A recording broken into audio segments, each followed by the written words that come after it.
There is a strange experience most people have at least once in their lives. You meet someone, maybe for a few months, maybe for a few years, maybe only briefly. Then life moves on. The relationship ends, the friendship fades, the connection disappears. Years pass, sometimes many years, and yet they remain, not physically, psychologically. You find yourself thinking about them at unexpected moments. A song reminds you of them. A place reminds you of them. A random conversation reminds you of them. Sometimes they appear in dreams. Sometimes they appear in memories you didn't intentionally access. Sometimes they show up when you least expect it. And the strangest part is this: you may not even want them back. You may not miss them. You may not love them. You may not even like them anymore. Yet somehow they continue living inside your mind. Why? Why do certain people disappear from our lives but never fully disappear from our thoughts? Carl Jung believed that when something refuses to leave our psychological world, there is often a deeper reason than we realize, because sometimes the person is not what we're attached to. Sometimes it's what they awakened, and understanding that distinction can change everything. Before we continue, I want to ask you something. Who is the person that still crosses your mind years later? Not necessarily someone you want back, not necessarily someone you regret losing, just someone who somehow left a psychological fingerprint that never completely faded. And why do you think they stayed with you? Let me know in the comments. I'm genuinely curious, because I suspect many people watching this video have someone immediately come to mind. Now here's where most people misunderstand this phenomenon. They assume the reason someone remains in their thoughts is because that person was extraordinary.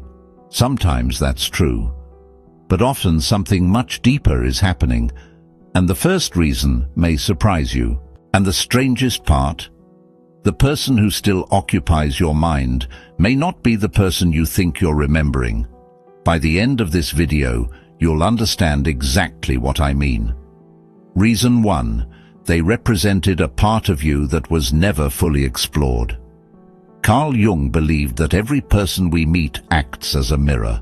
Not always a perfect mirror, but a revealing one. Certain people awaken parts of ourselves we didn't know existed. A hidden confidence, a forgotten dream, a creative side, a courageous side, a vulnerable side, a passionate side. And when that happens, something powerful occurs. We stop seeing only them. We begin seeing ourselves through them. This is where many people become confused. They think they miss the person. What they may actually miss is the version of themselves that appeared around that person. Think about that. Maybe you felt more alive around them, more authentic, more adventurous, more hopeful, more confident. Years later, the person is gone. But the memory remains because that version of you remains unfinished. Your mind keeps returning, not because it wants the person, but because it wants to reconnect with the part of yourself they awakened. And once you understand this, the memory begins making sense. The second reason goes even deeper. Reason 2. Your mind hates unfinished stories. Human beings are fascinating creatures. We often assume our minds obsess over what happened, but psychologically speaking, we are often more affected by what didn't happen. The conversation that never occurred, the apology that never arrived, the question that never got answered, the relationship that ended before it fully developed, the opportunity that disappeared before it was explored. Jung understood that the psyche seeks completion. It seeks understanding. It seeks meaning. And when an experience ends abruptly, the mind often keeps revisiting it. Not because it's broken, but because it's trying to finish the story. This is why some people haunt us longer than others. Not because they were better, not because they were perfect, but because the psychological chapter never felt complete. Your mind keeps opening the book because it never found the final page. Now here's where things become even more interesting, because sometimes the person isn't haunting your mind at all. Something else is. Reason 3. They became a symbol of something bigger. This is one of Jung's most fascinating insights. People often become symbols. A first love becomes a symbol of youth. An old friend becomes a symbol of innocence. A mentor becomes a symbol of potential. A lost relationship becomes a symbol of possibility. And over time, we stop remembering the person accurately. Instead, we remember what they represent. The psyche transforms them into something larger. This is why memories can become so emotionally powerful. You're no longer responding only to the individual. You're responding to everything they symbolize. A time in your life, a dream you once had, a version of yourself you once knew, a future you imagined. The memory survives because the symbol survives, and until the symbol is understood, the person often remains psychologically present. There is something else that makes unfinished stories so powerful. The mind often confuses unanswered questions with important questions. Think about that. Just because something remains unanswered does not necessarily mean it was meant to last. Yet the human mind struggles to accept that. We assume that if we still think about someone years later, there must be some deeper destiny involved, some unfinished fate, some hidden meaning. And occasionally that's true. But often something simpler is happening. The mind is trying to solve a puzzle that no longer has all the pieces, a conversation that was never finished, an explanation that was never given, a goodbye that never happened. And because the ending feels incomplete, the mind keeps returning to it, not because the person is extraordinary, but because uncertainty is psychologically uncomfortable. Have you ever noticed how easy it is to remember an awkward conversation from 10 years ago, or a message you wish you had sent, or words you wish you had spoken? The emotional intensity is often connected to incompletion. Jung understood this deeply. What remains unresolved does not disappear. It simply moves underground. And once underground, it begins influencing us from places we cannot see. Sometimes it appears as nostalgia, sometimes regret, sometimes longing, sometimes obsession. Yet underneath all of these experiences lies the same psychological reality. Something remains unfinished. The question is whether what remains unfinished belongs to the relationship or to you, because those are not the same thing, and understanding that difference changes everything. Many people spend years waiting for another person to provide closure, an apology, an explanation, a confession, a final conversation. Meanwhile, life continues moving. The self-aware person eventually discovers something liberating. Closure is not something another person gives. It is something you create through understanding. The moment you understand the lesson, the story begins loosening its grip. Not instantly, not perfectly, but gradually. And that is often the beginning of real freedom, because freedom is not forgetting. Freedom is no longer needing the memory to be different. But the fourth reason is where most people experience their biggest breakthrough. Reason 4. They triggered your shadow. Carl Jung famously spoke about the shadow, the parts of ourselves we reject, suppress, deny, or fail to understand. And sometimes the people who stay in our minds the longest are the people who activated those hidden areas. Maybe they exposed an insecurity. Maybe they challenged an identity. Maybe they forced you to confront something uncomfortable. Maybe they reflected a strength you secretly wished you possessed. Maybe they embodied qualities you spent years suppressing. The reason they remain unforgettable isn't because they were extraordinary. It's because they revealed something extraordinary about you. And the psyche does not easily forget people who force self-discovery, even when that discovery is painful, especially when it is painful. Because growth leaves marks. Psychological growth leaves very deep ones. And that's why certain individuals remain alive inside our memories long after they leave our lives. But the fifth reason may be the most surprising of all. Reason 5. They arrived during a turning point in your life. There is something fascinating about the way memory works. The people we remember most vividly are not always the people who spent the most time with us. Sometimes they are the people who arrived at the exact moment our lives were changing. Think about it. A person enters your life during a season of uncertainty, a season of growth, a season of pain, a season of transformation. And because they become connected to that chapter, your mind permanently links them to that version of yourself. Years later, whenever you revisit that period mentally, you revisit them as well, not necessarily because of who they were, but because of where you were. This is why some people become unforgettable after only a short period of time. They weren't simply a person, they became part of a transition, part of a turning point, part of a psychological crossroads. Carl Jung believed that major transformations often occur when old identities begin collapsing and new ones begin emerging. These periods are incredibly significant. The psyche remembers them, and anyone connected to those periods often becomes psychologically significant as well. Maybe they appeared when you were finding your confidence. Maybe they appeared when you were rebuilding after heartbreak. Maybe they appeared when you were questioning everything you thought you knew. Maybe they appeared when you were becoming who you are today. The person becomes intertwined with the transformation. And because the transformation matters, the memory survives. This explains why some people seem impossible to forget. The mind is not revisiting the person, it is revisiting a chapter of life that changed you. And the next reason may explain why certain memories become even stronger over time. Reason 6. They represent the person you could have become. This is where things become deeply Jungian, because sometimes the people who haunt us are not connected to our past. They're connected to our future, or more specifically, the future we imagined.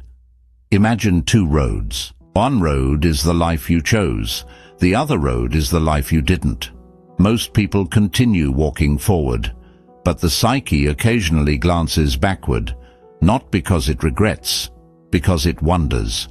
What would have happened? Who would I have become? What experiences would I have had? What lessons would I have learned? And sometimes a person becomes the symbol of that unanswered question. They become connected to an alternate version of your life, an alternate version of yourself. The relationship itself may not be what haunts you. The possibility does. The unrealized future does. The unexplored path does. And because that future never became reality, your imagination continues filling in the blanks. The human mind is incredibly skilled at idealizing what never happened. It often imagines the missing path would have been perfect. The missing relationship would have been extraordinary.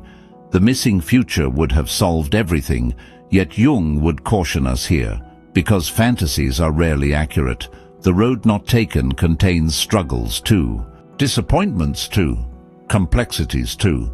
But because those challenges were never experienced, the imagination often edits them out. This is why some people seem larger in memory than they ever were in reality. The mind is no longer remembering them. It is remembering possibility, and possibility can become very seductive, especially when life feels uncertain. There is another reason certain people remain in our thoughts, a reason that is rarely discussed. Sometimes they remind us of who we were before life hardened us, before disappointment, before betrayal, before responsibility, before survival became the dominant priority. A person enters our life during a very specific chapter, a chapter where we were more hopeful, more curious, more vulnerable, more alive. Years later we remember them, and we assume we miss the person. But often what we miss is ourselves, the version of ourselves that existed during that period. the dreams we carried, the possibilities we believed in, the future we imagined. And this is why memories can feel so emotional. Because they are not simply memories of another human being. They are memories of an identity we may have lost along the way. Jung believed that much of life involves recovering forgotten parts of ourselves, not becoming someone new, recovering someone old, someone authentic, someone buried beneath years of adaptation. This is why certain people continue appearing in our thoughts. The psyche associates them with a forgotten aspect of who we once were, and until that aspect is consciously reclaimed, the memory often remains active. Not because the person is calling us, not because fate is trying to reunite us, but because our own psyche is trying to complete something, trying to bring something back into awareness, trying to remind us of a part of ourselves that still matters. And once we recognize that, something fascinating happens. The memory changes, the emotional intensity softens, the person stops feeling like an unsolved mystery and starts feeling like a chapter, an important chapter, a meaningful chapter, but still a chapter, not the entire book. And that realization prepares us for perhaps the deepest insight of all. Which brings us to the final reason, and perhaps the most important reason of all. Reason 7. The person never stayed, the lesson did. This may be the most profound realization in today's discussion. What if the person isn't actually haunting your mind? What if the lesson is? Think about the people who changed you.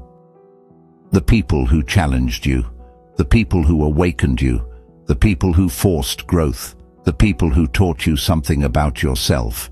Their physical presence eventually ended, but the lesson remained. And because the lesson remained, part of them remained too. Jung believed that life is a process of becoming conscious, of becoming aware, of becoming whole.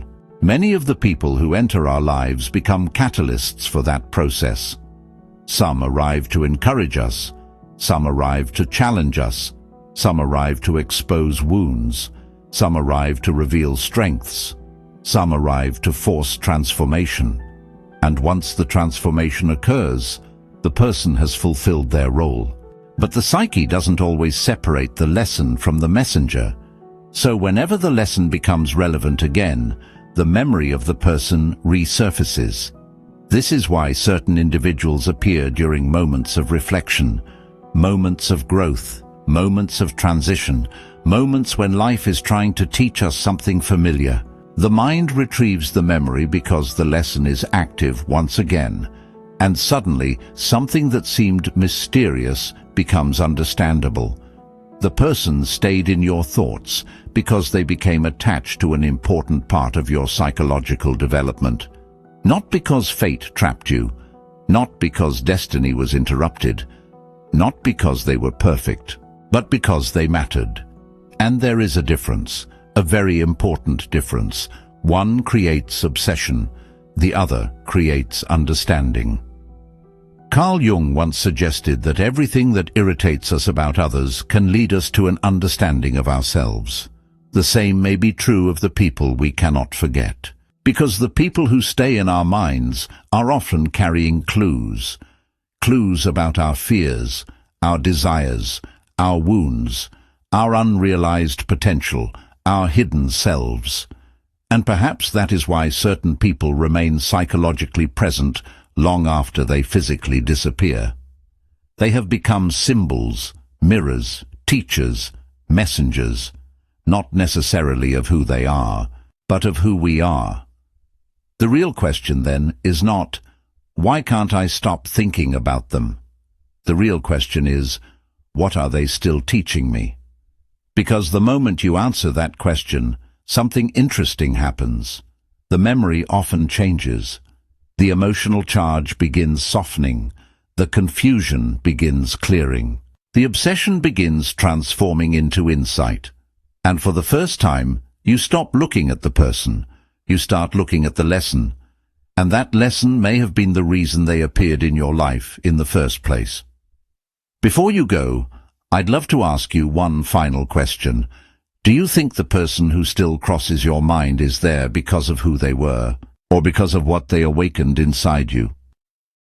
Share your answer in the comments, because sometimes the most revealing conversations happen when we stop talking about other people and start talking about ourselves. And if today's discussion resonated with you, subscribe to Stoic Infinity for more explorations into Carl Jung, self-awareness, human nature, and the hidden forces shaping our lives. Until next time, keep looking inward. You may discover that the answers you've been searching for have been there all along.